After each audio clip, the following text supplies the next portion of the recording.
കർഷകര് അനുഭവിക്കുന്ന ബുദ്ധിമുട്ടുകൾക്ക് പരിഹാരം കണ്ടെത്തണമെങ്കിൽ കേന്ദ്ര സംസ്ഥാന സർക്കാരുകളുടെയും വിവിധ ഏജൻസികളുടെയും ഒക്കെ വലിയ സഹായം ഉണ്ടെങ്കിൽ മാത്രമേ കഴിയുള്ളൂ. നമുക്ക് ആ നിലയിൽ നമ്മുടെ ആത്മാവായ കർഷകരെ സംരക്ഷിക്കുവാൻ വലിയ ഉത്തരവാദിത്തമുണ്ട്.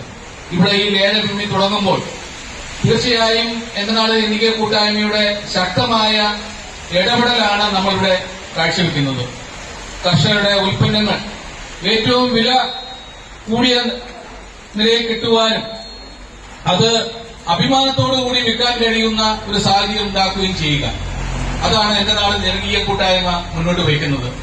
അന്തസ്സോടുകൂടി അവന്റെ ഉൽപ്പന്നങ്ങൾ വിൽക്കുന്നതിനും അതിന് മാന്യമായ വില ലഭ്യമാക്കാൻ കഴിയുന്ന സാഹചര്യം ഒരുക്കുക, അത് എന്റെ നാട് ജനകീയ കൂട്ടായ്മ ഈ ലേല വിപണിയിലൂടെ സാധ്യമാക്കുക.